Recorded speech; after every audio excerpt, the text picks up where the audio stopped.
The air in the reclaimed substation hums, a deep breath of electricity and history, shaking the dust from hand-labeled vinyl sleeves. Patched cables snake across the floor like forgotten roots, feeding the tube amps whose warm glow fights the city's encroaching shadows. Xeroxed zines and protest flyers, tacked to every surface, catch the faint light from Anansi's custom meters. Black Star Pirate Radio. In People's Park, we're reading 85 degrees Fahrenheit with light rain shower. Airflow is southwest at about 11 miles per hour. Concrete facts, Togee. On December 14th, Bondi saw 10 fatalities out of 11 shot in just 29 seconds.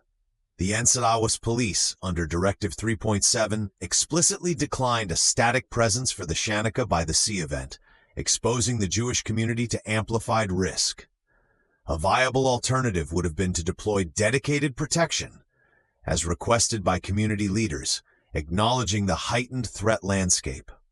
The chosen next move, however, sees the community pursuing a dual path: a formal legal review of Directive 3.7's rationale, and the active development of a privately funded, community-led security network, demonstrating a direct assertion of self-governance in the face of perceived state failure.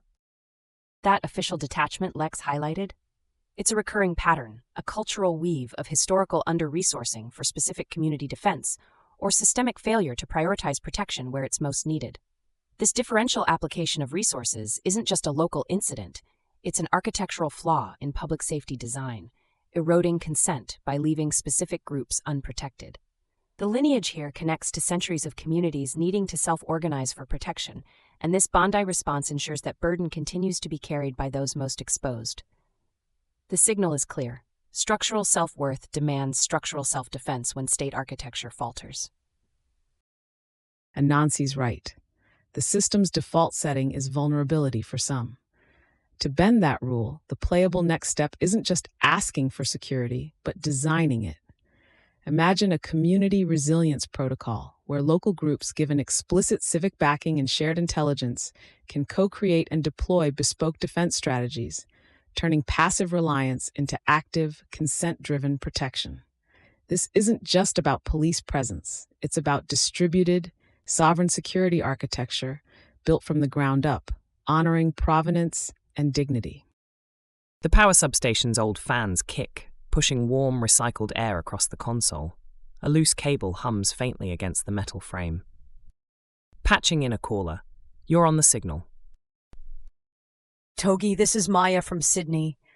We're hearing about community-led security and legal challenges, but who ultimately pays for this double burden? The Jewish community has to fund its own protection and pursue legal action against the very state meant to protect it. Where's the accountability for the initial failure, and how do we prevent this cost from being perpetually offloaded onto the vulnerable? Maya, your question cuts to the core of dignity and provenance. It's about who bears the cost of systemic architectural flaws and how we build systems that don't externalize those costs onto the very communities they fail to serve. That's precisely the tension we carry into our next signal: how we educate our youth on rights and dignity and the structural vectors that shape their understanding of consent. Our next signal comes from the classroom. A school's attempt to foster dignity through sexuality education faces pushback, highlighting the friction between evolving civic architectures and entrenched community norms, challenging our ability to integrate logic and emotion as complementary structural vectors. Shifting gears to a different kind of architectural tension, Togee. In Sacramento, Maplewood High recently introduced its Dignity and Consent curriculum, covering sexual health, consent, and LGBTQ+ rights for students aged 14 to 18, drawing on UNESCO guidelines. Initial reports from the Sacramento Chronicle indicate 35% of parents voiced concerns over content suitability, exposing the school board to significant parental backlash and students to potential ideological conflict at home. A viable alternative path could have been to offer a phased implementation, with initial pilot programs in willing classrooms, or a more robust opt-out mechanism for specific modules that prioritized parental consent and gradual integration. Instead, the school board has chosen to double down on the curriculum's mandatory nature, while simultaneously launching a series of open forums and a new parent advisory task force to integrate feedback after rollout, aiming to build a more inclusive civic architecture through direct engagement and post hoc adjustment. The tension is real, but also an opportunity to build a more resilient inner architecture for our youth. Instead of just parent forums, imagine a curriculum co-design lab where parents, students, and educators use game design principles to model different outcomes for controversial topics.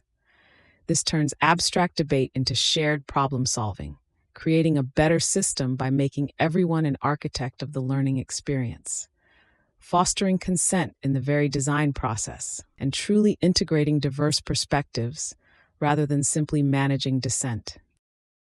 A static pop crackles through the air, momentarily interrupting the hum of the substation.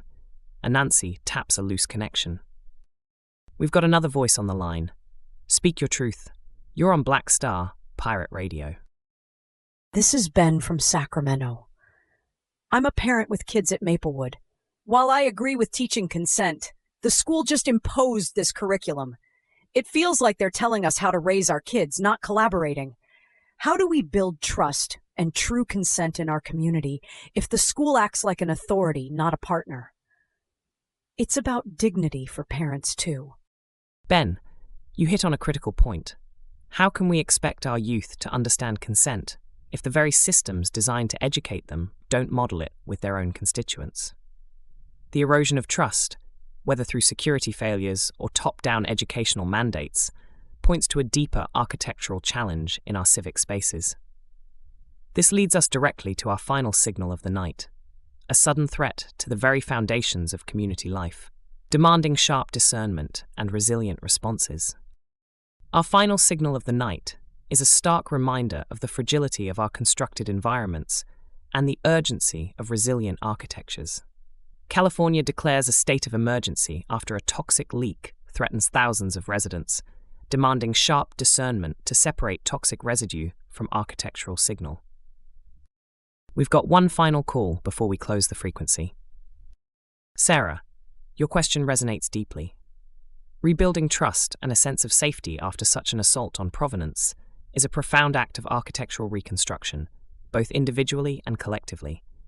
It demands that we assert unwavering autonomy, integrate logic and emotion, practice sharp discernment, and build resilient inner and civic architectures that favor consent, provenance, and dignity. Use myth, humor, and clear analysis, yes, but ultimately it's about the relentless, sovereign act of building, repairing, and protecting our shared spaces and our inherent worth. That's our frequency for tonight. Black Star Pirate Radio, signing off. Keep building, architects. Black Star Pirate Radio. Continue the signal at TogeeVision.com. Tune in, Sparks and Stories, Gig Passport.